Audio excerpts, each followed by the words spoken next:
Coach, can you just take us through the start, how you guys were able to fight, try and get back in it, and then what was a pretty testy finish there? Yeah, it was.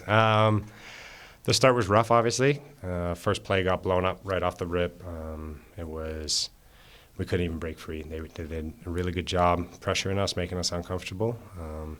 I think it took us a little bit to figure out how to attack that pressure. And then halftime, we were able to kind of regroup and discuss how we can use the pressure against them and start leveraging more paint attacks and find some more kickouts. But yeah, it took us a little bit to be able to use that pressure against them. Gradey seemed to have a little bit more fight, getting some tougher areas in this one today. What was your overall assessment of his game? 100% agree. He did a great job bouncing back. He's still he can shoot it even better than he did, both 3 and 2s. He's such a heck of a player, but the fight was the best part of it for sure. Grabbing some pretty tough rebounds at times, getting in the mix, being more aggressive with his shot selection and creation. I thought it was great. And we kind of spoke about it pregame. It's the first time you get assigned for the G League, sometimes guys think it's going to be just a walk in the park. They don't realize how intense these are. Professionals fighting for their careers, right? So they're trying to take what you have, and they play super aggressive to show that they should be somewhere else. And I think it took him a little bit to adjust to the speed of that, and then he caught on. In the second half in particular, you seemed to ramp up that aggressiveness. Was there a conversation at halftime? I noticed you seemed to have an extended conversation coming into the second half. Yeah, I think the big teaching point was to use, Diallo's a heck of a defender. He's an NBA-level defender without question, and he was kind of crawling into him at all times. And to use that against him a bit, he can then become a screener to get him off of him, and then relocate and move a little bit more without the ball, so that way he can catch it, attacking closeouts, and playing out of that. The assist discrepancy was heavily within their favor. What does that say to you, and what needs to change? Yeah, you can only get an assist on a made shot. So I thought we created some pretty good looks that didn't drop. But we also kind of drove into the paint really aggressively, and we probably missed some kickouts that we could have found.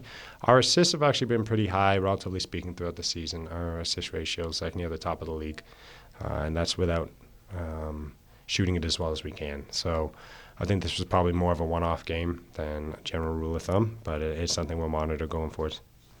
How have you seen Khoury kind of fit in the last couple of games now? He's been in the team. Yeah, he's been awesome.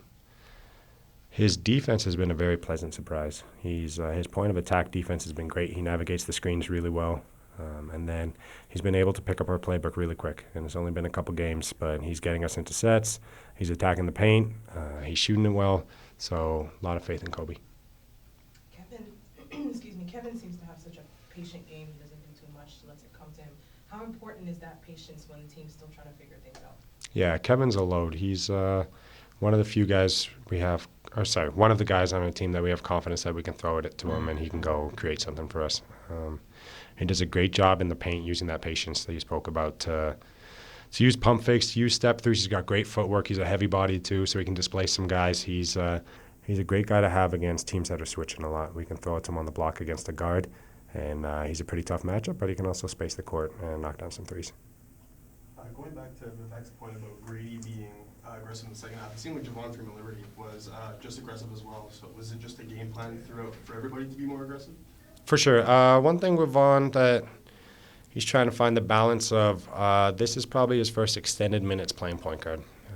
And the first few games, of course, he rolled his ankle in the first game, and then now he's getting back to the flow of it, and I think he's got too much of a focus at times of getting us into sets when the best offense is if you can just break down the guy and get to the paint and collapse the defense. So that was kind of the messaging to him, is if they're going to press him and they're going to be out-denying guys, that means the paint's probably pretty open. There's no gaps. There's no defense in gaps. So just go attack, get into the paint, then they're going to collapse, then start making reads. But just to pass for the sake of passing is only going to bog down our offense.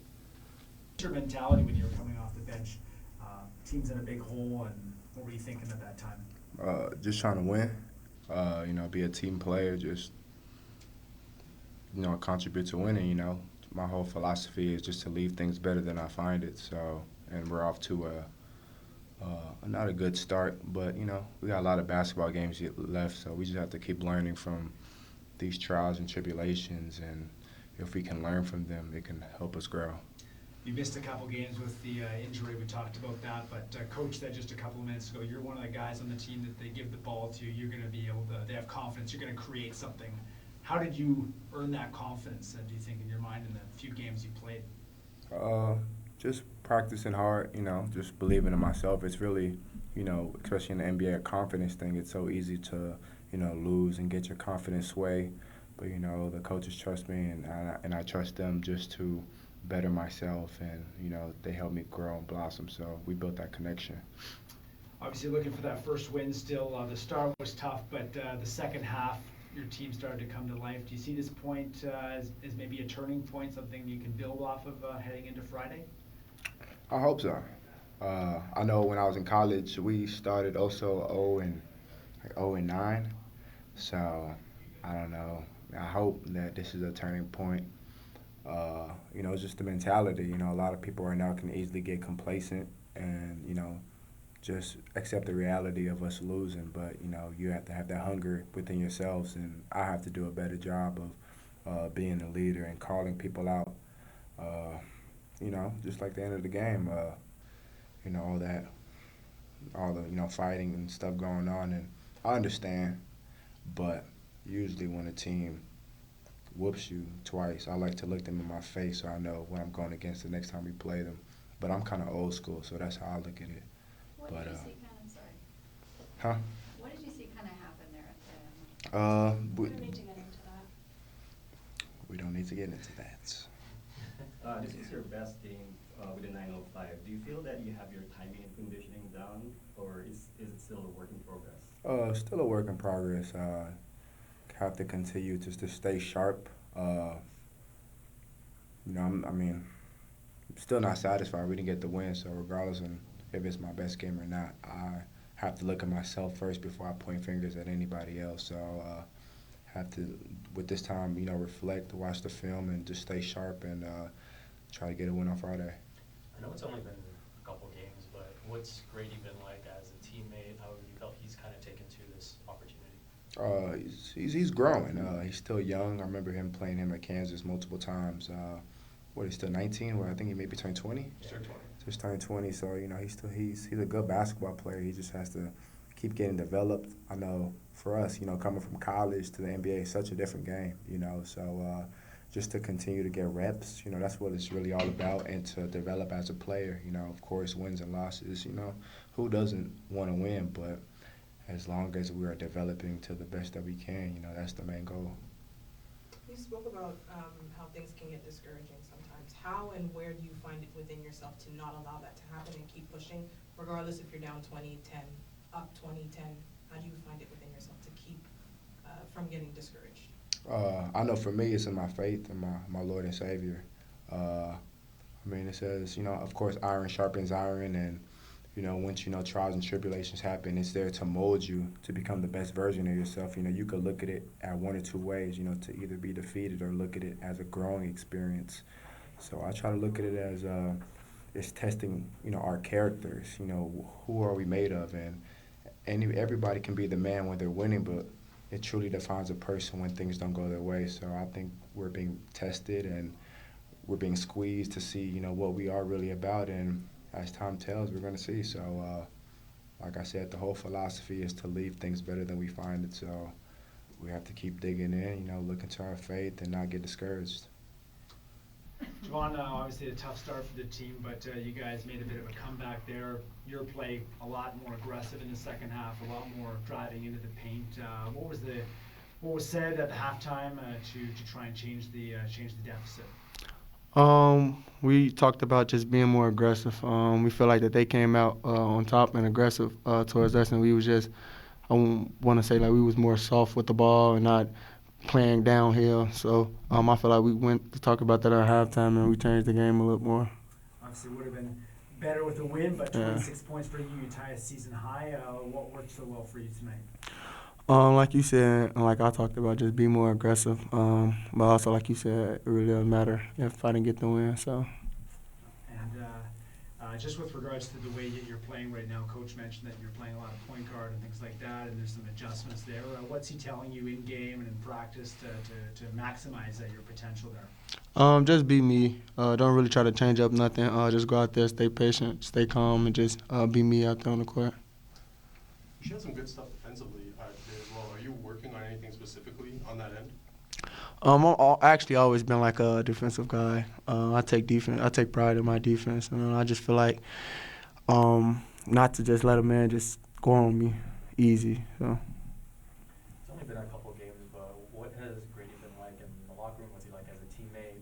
And, how has he kind of taken to this opportunity? He's a funny guy. He's definitely still a kid. You could definitely tell he's still a kid. He's kind of goofy, but he's a cool guy. Fun to be around, cool person, even better basketball player. So. Good. I mean, it's just comes and goes, and with more time, more minutes and just more up and down flow. It's just, like I said earlier, just getting the wind under me and it just kind of translates to more games and helps. So. Big shift in the second half. I noticed you go into the tougher areas a lot more, being down on the court, things like that. Was something said? Did you feel that you had to do something different to get the team going? Really just trying to be aggressive the whole game. There's little moments, I find myself where I need to be more aggressive, and just talking to people in my corner, my family, and them seeing it, from a different perspective, because I'm seeing it one way, they're seeing it on TV, and my mom and my dad have been helping me and critiquing me, since I was a baby. So just different things like that, and just trying to go the whole length of the game and just be aggressive. What has been their advice? Exactly that. Just be aggressive the whole game. I mean, it's one of the things where you learn, how the refs are calling the game, and that's kind of what I saw towards the second half, where, there's a little things where nothing ticky-tack fouls, but where I can kind of drive, and if I see they're hitting my arm and they're calling that more and more, I'm gonna try to get to the rim more, and that's why I try to get to the free throw line there. So. Coach was saying he had a discussion with you about the way Diallo was guarding you. How much did that help in kind of getting going a bit in that second half? Yeah, great advice. Yeah, me and him talked about just trying to how to get open, different things like that, and creating space for myself where if he's top blocking me, then I can backdoor or just get him out my way to get the ball and not let him take me out the play, and different advice like that's great, and it translates throughout the game where I can kind of learn from that and just learn from how they're playing me and then use it to my advantage.